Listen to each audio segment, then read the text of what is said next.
అంటే 7వ వచనం. అయితే ఆయన వెలుగులో ఉన్న ప్రకారము మనము వెలుగులో నడిచిన మనము అన్యోన్య సహవాసం కలవాలనే అప్పుడు ఆయన కుమారుడైన యేసు ప్రతి పాపం నుండి మనలను పవిత్రులుగా చేయండి అని 9వ వచనం. మన పాపములను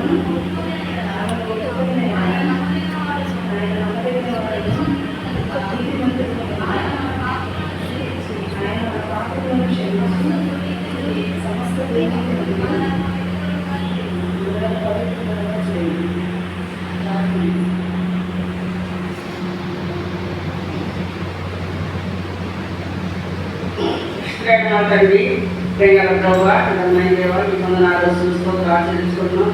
ప్రేంగల దేవుడుగా దేవతకి వందనాలు నమ్మకమైన దేవుడుగా మాట శాస్త్రం ప్రేమిస్తున్నాడు చూపిస్తున్న దేవానికి వందనాలు. దేవాలయ ప్రార్థన మందిరంలో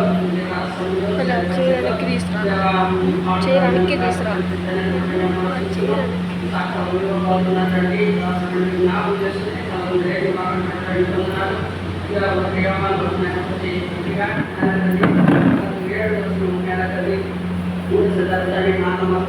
మాట్లాడండి దేవా మాట్లాడాలి. మేము బాధపడుతూ మేము విశ్వాసంలో తండ్రి మేము కనపరిచి చూపించేవాళ్ళం మా సిద్ధపరుస్తున్నామని ప్రార్థిస్తున్నాం. దాని రసం చేస్తారో మీ ఆత్మ నడిపిస్తున్నామని ప్రార్థిస్తున్నాం. అదే వాక్యం ద్వారా సాక్ష్యం ద్వారా తండ్రి మేము కనపరిచి చూపించే సహాయం చేస్తారని ప్రార్థిస్తుంది. ఘనతాన్ని సుదీర్ఘವಾಗಿ ప్రారంభించుకుంది. దేశ పరిషత్ నామం శుద్ధి ప్రార్థించి వేడుకుంటున్నాము మా తండ్రి.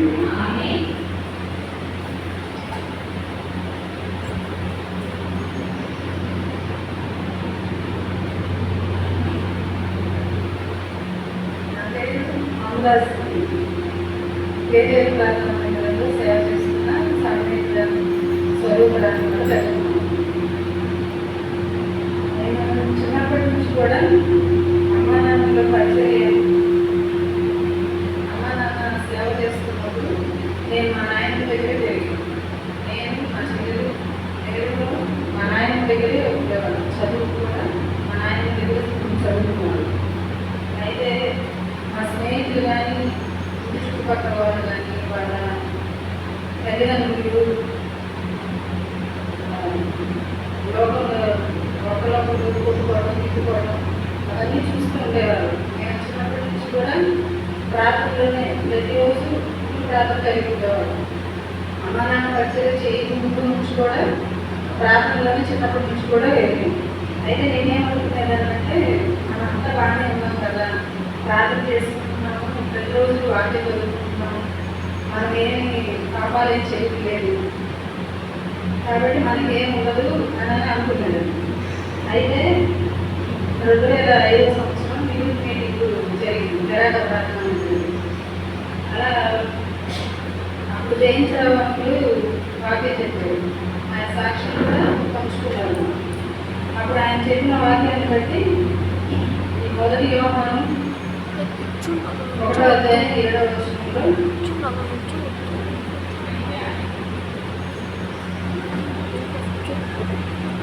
7వ వచనంలో మనము వెలుగులో ఆయన వెలుగులో ఉన్న ప్రకారం మనము వెలుగులో నడిచిన ఎడల మనం అన్యోన్య సహవాసం కలవాలనే ఉంది. అప్పుడు ఆయన కుమారుడైన యేసు ప్రతి పాపం నుండి మనల్ని పవిత్రులుగా చేయండి అన్న మాట మాట్లాడుతూ వచ్చాడు.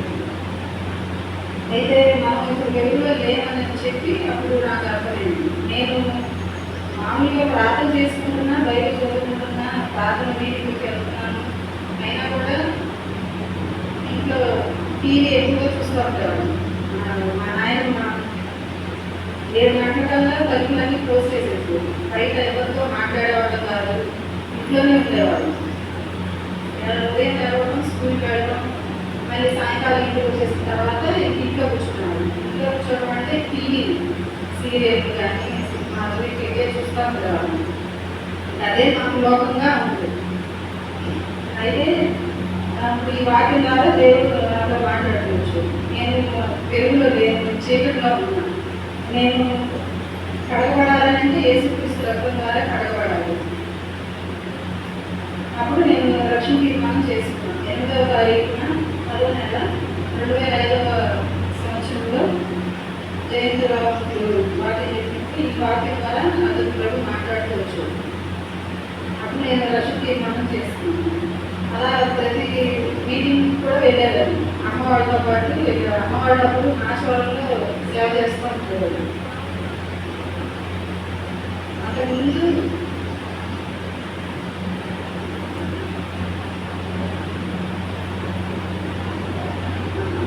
కార్మిక పాలనలో ఉన్నప్పుడు మనం సహజంగా ఆడవాళ్ళం కదా, నాకు ఇష్టం ఎక్కువ దండలు వేసుకోవడం కానీ లేదా గోడతాలు పెట్టుకోవడం కానీ కాళ్ళ పట్టాలు ఇవన్నీ వేసుకోవాలని ఆసక్తిగా ఉండేది. ఆ కార్మిక పాలనలో ఉన్నప్పుడు కూడా ఇవన్నీ వేసుకునేవాళ్ళు. అక్కడ ఉన్న విశ్వాసులు అడుగుగా వచ్చేవాళ్ళు. నాన్న వాళ్ళు మీ అమ్మాయి పెట్టుకున్నారు చేసేవాళ్ళు. వాళ్ళని బట్టి మా నాన్న మాకు చెప్పేవాడు, మనం మాదిరికరంగా ఉండాలి, మనం చెప్తున్నాము వాళ్ళకి చెప్తున్నాము, మనం వాళ్ళకి చూపించాలి మాదిరి కాబట్టి తగ్గించుకొని ఆసక్తి తగ్గించుకొని ఉండండి అని చెప్పేవాడు. అప్పుడు ఆ గోల్డ్లో ఒకటి మానేసేవాడు. తర్వాత నేను తెనాలని నా నాయన దగ్గర నుంచి చదువుకుంటాను కదా, మా నాన్నగారు పరిచయం చేస్తుండేవాడు. ఎప్పుడన్నా మా దగ్గరికి వస్తున్నారు అని తెలిసినప్పుడు ఈ చెప్పుకోగులు ఇవన్నీ తీసేసేవాడు. ఆయన కనపడకుండా దాచి పెట్టేసేవాడు. ముఖ్యంగా నేను అవి తీసేసేసి దాచి పెట్టేసేవాడు. మళ్ళీ మా నాన్నగారు వెళ్ళిపోయిన తర్వాత మళ్ళీ పెట్టుకునేవాళ్ళు. పెట్టుకుని మా అలాగే స్కూల్కి వెళ్తూ ఉండేవాళ్ళు. అలా అంటే లోపల ఆసక్తి మాత్రం వాటి మీదనే ఉంటుంది, మనసంతా వాటిపైనే ఉంటుంది. అలంకరించుకోవాలి అని. ఆ తర్వాత వాక్యం పాల్పడతా ఉన్నప్పుడు రక్షణ తీర్మానం చేసుకున్నాను. మీటింగ్స్ అన్నిటికీ అటెండ్ అవుతున్నప్పుడు ఇంకా దేవుడు మాట్లాడుతూ వచ్చింది. మనం సొంతగా ఒకరి కోసం కాదు, మన హృదయపూర్వకంగా మనం పైన తీసేసి లోపల హృదయం ఉంచుకున్నా అది పాపమే. దాన్ని బట్టి ఇక నేను అన్నీ తీసేసిన తిమోతి గారు ఆ టైంలో అక్కడ పరిచయం చేస్తూ ఉంటారు. అలా మీటింగ్స్ అనేది కరెక్ట్ అవుతున్నప్పుడు బాప్టిజం తీసుకోవాలని ప్రేరణ కలిగింది. అప్పుడు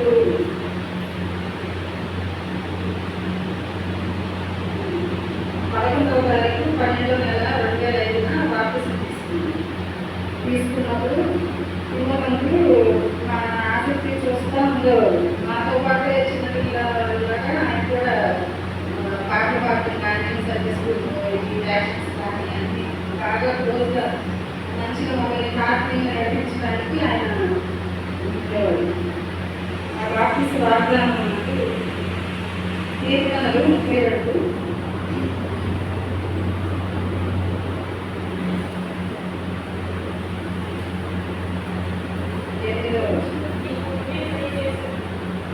నీకు ఉపదేశం చేస్తుంది, నేను నడవలసిన మార్గం నేను బోధించాను, నీ మీద దృష్టించి నీకు ఆలోచన చెప్పింది. ఈ వాగ్దానం దేవుడు బాప్టిస్ట్ వాగ్దానం. అప్పుడు బాప్టిజం తీసుకున్న తర్వాత నేను 10th క్లాస్లో ఉన్నప్పుడు తీసుకున్నాను. బాప్టిజం తీసుకున్న తర్వాత మా నాన్నగారు పేరు కూడా మార్పించుకోమని చెప్పారు. నా పేరు అయితే మమదాసు. మా నాయనమ్మ వాళ్ళ అమ్మ నా పేరు, మా తాత వాళ్ళ అమ్మ పేరు కలిపి పెట్టారు మమదాసు అని.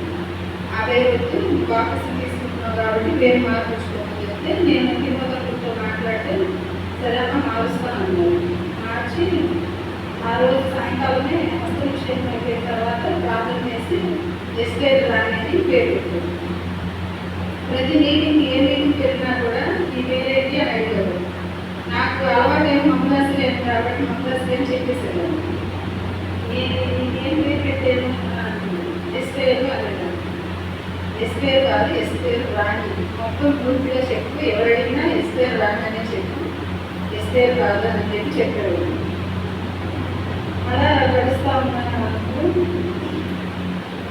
2007వ సంవత్సరంలో వివాహం కొరకై మాట్లాడుతూ వచ్చాడు. అప్పుడు నన్ను ప్రార్థన చేసుకోమన్నాడు. ప్రార్థన చేసుకోమంటే నేను ప్రార్థన చేసుకున్నాను. వాటి ద్వారా ప్రభు మాట్లాడాడు.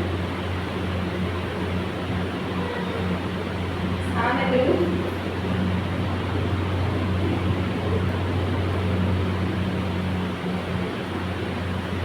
1వ అధ్యాయం 8వ వచనం. నా కుమారుడా, నీ తండ్రి ఉపదేశం ఆలకించుము,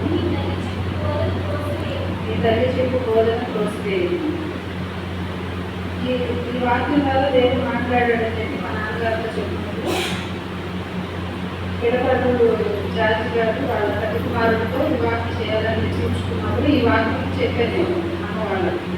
చెప్తే దాన్ని బట్టి ముందుకి కొనసాగారు. వివాహం కొరకే అయితే వివాహం ఎంగేజ్మెంట్ అయింది. ఎంగేజ్మెంట్ అయిపోయిన తర్వాత ఒకరొకరు ఫోన్లో మాట్లాడుకుంటున్నారు కదా ఇప్పుడు. అట్లా మాట్లాడినప్పుడు నేను అప్పుడప్పుడే ఆత్మీయంగా ఎదుగుతున్నాను.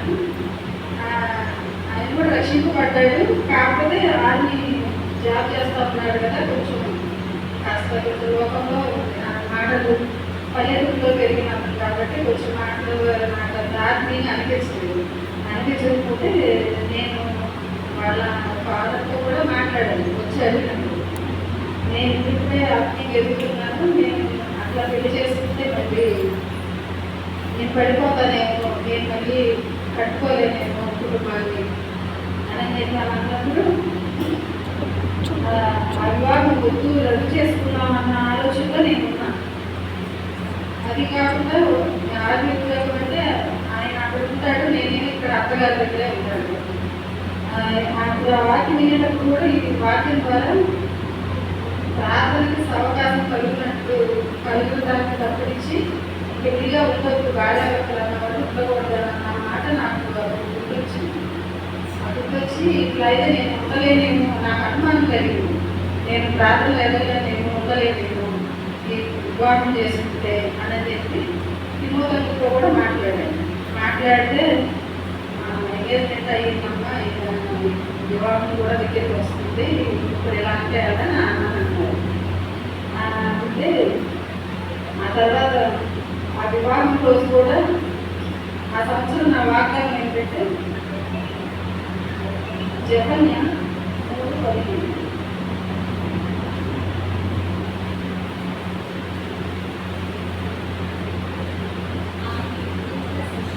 దాన్ని విధించిన శిక్షను యెహోవా కొట్టివేస్తున్నాడు, నీ శత్రువులను ఆయన వెళ్ళగొట్టి ఉన్నాడు. ఇశ్రాయేలు రాజైన యెహోవా మీ మధ్య ఉన్నాడు, ఇక మీద మీకు అపాయం సభ్యులు, మీ శత్రువులను ఆయన వెళ్ళగొట్టి ఉన్నాడు అన్న వాగ్దానం వచ్చింది. అప్పుడు తిమోతితో ఇలా ఈ వాగ్దానం ఏంటమ్మా అని అడిగారు. అడిగితే ఈ వాగ్దానం వచ్చినట్లు అని చెప్తే వాళ్ళు శత్రువులను కాదు కానీ దేవుడు నీకు అపాయం సంభవించడు, నీకు అభ్యంతరం ఆటకి ఏదో అది తీసుకొస్తాడు అని చెప్పి ప్రార్థన చేసుకుంటావు ప్రార్థన అని చెప్తే ఖచ్చితంగా వివాహం జరిగే రోజు, వివాహం 15వ తారీఖు 5వ నెల 2008వ సంవత్సరంలో వివాహం జరిగింది. ఆ రోజు ఉదయం కూడా అప్పటి వరకు వివాహం ముందు అడుగుతారు కదా సేవకుడు, మీకు ఏ వాక్యం ద్వారా మాట్లాడారు దేవుడు అని. నేను అప్పటి వరకు నేను చూసుకోలేదు.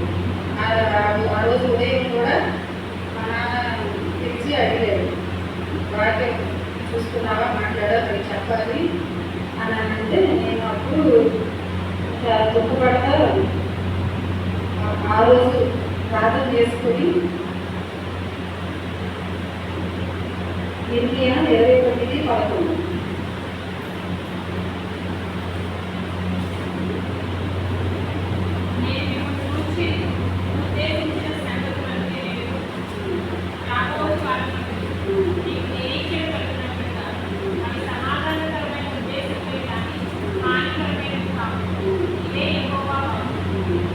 ఇదే వాక్యం ద్వారా ఆ రోజు ఉదయం పెళ్లి జరిగే ఉదయం రోజే నేను ఈ వాక్యం ద్వారా దేవుడు మాట్లాడాడు.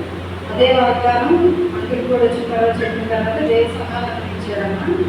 నిరీక్షణ కలిగినట్టు ఆయన పట్ల ఉద్దేశించిన ద్వారా సమాధానం కలిగేది అని చెప్పి ఒక వివాహం జరిగించాడు. ఆయనతో కూడా ఏడు మాట్లాడారు అని అడిగినప్పుడు కీర్తనలు 30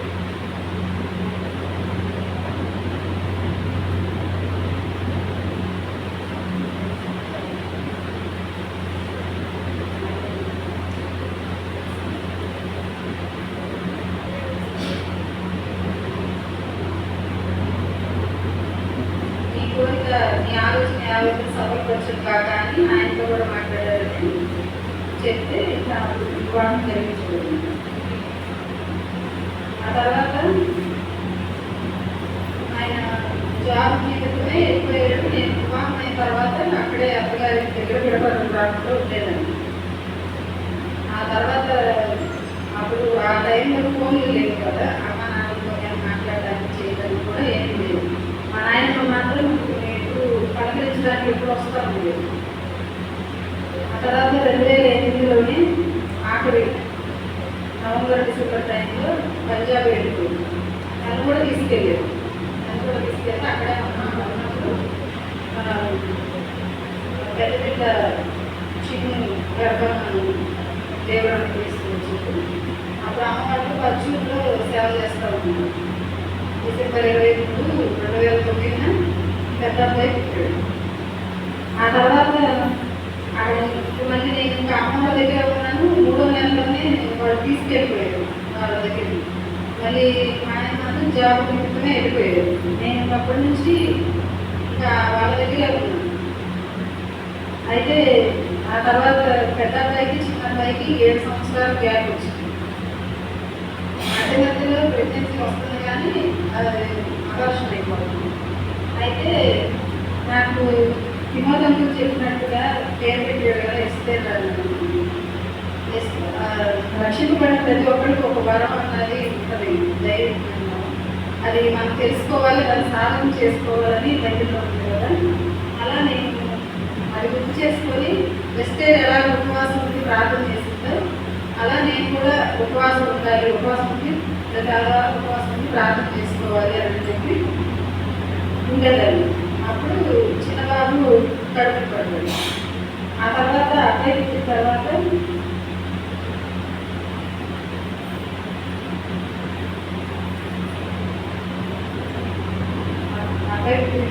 చిన్న అబ్బాయి పుట్టిన తర్వాత ఆత్మీయంగా ఎదుగుతూనే వస్తూ వచ్చాడు.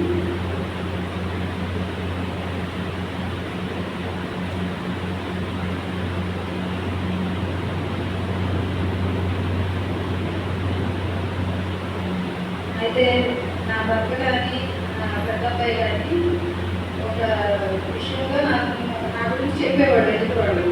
ఏంటంటే మా మమ్మీ పొద్దున్నే లేచి ప్రార్థన చేసేది మా గురించి అని మా అబ్బాయి చెప్పేవాడు. నా భర్త కూడా ఇది వరకు అమ్మాయి ఇలా పొద్దున్నే లేచి చేసేది ప్రార్థన, నాకు అలవాటు ఉండేది కాదు, పొద్దున్నే లేచి చేసేది, ఇప్పుడు కొంచెం తగ్గింది. నేను ఇంకా ఈ పనులు బట్టి పిల్లలు ఇది బట్టి నేను కొంచెం ప్రార్థనలు ఉదయాన్నే లేచి చేయలేకపోయాను అని చెప్తా ఉండేవాడు. అయితే పెద్ద బిడ్డ ఈ పోయిన సంవత్సరం 10th క్లాస్కి వచ్చినప్పుడు అబ్బాయి చెప్తా ఉండేదాన్ని, రక్షింపబడాలి, నేను ఇట్లా 10th క్లాస్లోనే రక్షింపబడ్డానమ్మా, ఇట్లా మనం ప్రార్థన చేస్తూ ఉండాలి అని నేను చెప్తా ఉంటే, లేదండి నాతో కూడా మాట్లాడాలి కదా, నాకు తెలియదు కదా అని చెప్పి అబ్బాయి చెప్తా ఉండేది. అయితే 2025 సంవత్సరంలో పెడపల్లిలో మీటింగ్స్ జరిగినప్పుడు అప్పుడు ఆ బిడ్డ కూడా రక్షణ తీర్మానం చేసుకున్నాడు. రక్షణ తీర్మానం చేసుకున్నాక చుట్టూ ఉన్న సేవకులందరూ ఏమన్నారంటే, రక్షణ తీర్మానం చేసుకున్న వాళ్ళు వెంటనే బాప్తిజం తీసేసుకోవాలి, లేకపోతే పడిపోతాము మనం అని చెప్పి అబ్బాయికి చెప్పాడు. అబ్బాయి చెప్తే నేను అన్నాను, వాళ్ళు చెప్పడం కాదు, నీతో మాట్లాడాలి దేవుడు, నీతో మాట్లాడిన తర్వాతే నువ్వు అప్పుడు బాప్తిజానికి సిద్ధపడి వాళ్ళు చెప్పారని బాప్తిజం తీసుకుంటే మనం వెళ్ళిపోతాం రాజ్యానికి అబ్బాయి ప్రతి విషయంలో కూడా చేసుకుంటూ ఉంటాడు, ప్రార్థన చేసుకుంటూ ఉంటాడు. అయితే ఈ సంవత్సరం జనవరిలో బాప్తిసం తీసుకోవాలని అనుకున్నాడు. నేను వాడితో చెప్తా ఉండేదాన్ని, మనం ఇలా నడుచుకోవాలమ్మా, ఇలా ఉండాలి, పని చేయాలి, చిన్నపిల్లలు ఉంటుంది కదా, తమ్ముడిని జాగ్రత్త చూసుకోవాలి అంటూ ఉండేదాన్ని. వాడు అవన్నీ చేయట్లేదని నేను అనుకునేదాన్ని.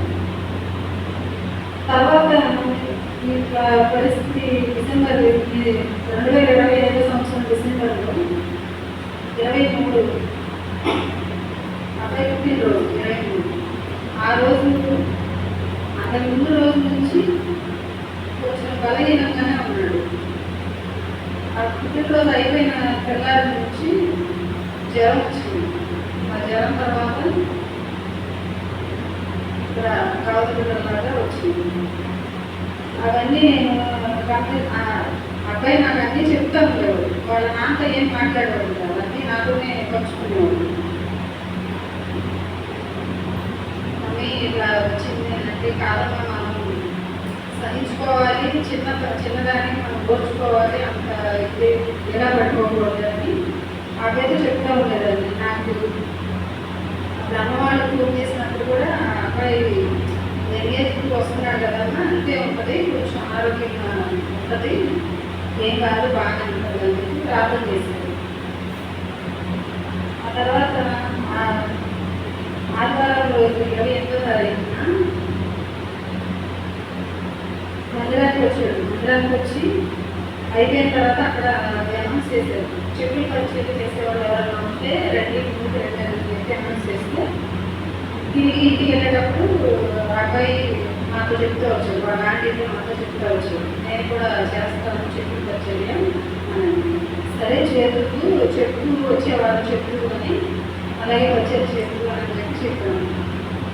ఆ తర్వాత సోమవారం రోజున ఆ రోజు ఉదయం నుంచి తను మూసేటప్పుడు బ్రేక్ పడతా వచ్చింది. ఆ మాట అందరికీ నేను ఫోన్ చేసి నాకేంటంటే చెప్పిన విషయం కూడా భయం. ఇప్పుడు ఇలా మీ ముందు కూర్చొని సాక్షి ఇదే మొదటిసారి ఇప్పుడు నిలబెట్టుకున్నాను, ఇప్పుడే పంచుకుంటున్నాను. ప్రతి దానికి కూడా భయపడతా ఉండేదండి. వాడు అలా ఇవ్వకుంటున్నాడు అని అంటే అందరికి చెప్తే వేడి చేసుకుంటుంది, అదేంటంటే తగ్గిపోయింది అని చెప్పి అన్నారు.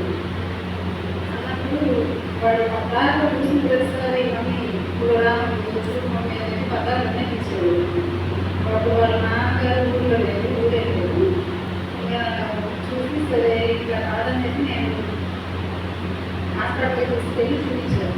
చూపిస్తే ఇట్లా ఒకదాని తర్వాత ఒక వస్తుంది, ఏంటో అని చెప్పి అంటే అన్నారు డాక్టర్ గారు బ్లడ్ టెస్ట్ చేద్దామమ్మా అన్నాను.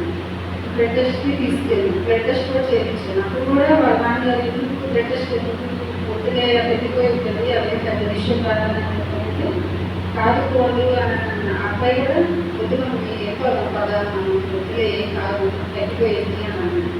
రేపు వచ్చాను కదా చేసుకున్నాము అని ఆ బ్లడ్ టెస్ట్ తీపించాను. తీపించిన తర్వాత ఇంటికి వచ్చాను. ఇంటికి వచ్చినప్పుడు అబ్బాయి చదువుకుంటున్నా పిల్లలు కదా, ఒక అబ్బాయికి తెలిసిపోయింది, ఏమో తెలియదు కానీ మళ్ళీ నువ్వేమనుకుంటున్నావు నాకు తెలుసు, నాకేం వచ్చిందా అనుకుంటున్నావు నాకు తెలుసు, ఏమనుకుంటున్నారా వద్దులే పెడతా ఉన్నాను అని అన్నాడు.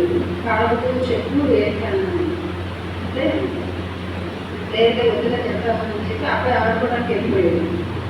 ఆ రోజు రాత్రి ఇంటి దగ్గర ఒక ప్రార్థన పూజ జరిగింది ఇంటి పక్కన. అది అయిపోయిన తర్వాత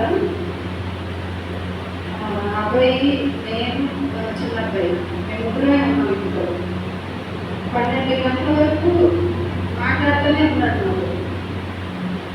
ఎందుకు మాట్లాడుతున్నాడు ఏంటన్నా నాకు అర్థమయ్యేది. రోజు ఇలా 12 వరకు కూర్చున్నాం మనం మాట్లాడుకుంటా అని చెప్పి అంతా ఉంటే అప్పటి నుంచి తనకి ఊపిరి సరిగ్గా తీసుకోవడం అందట్లేదు.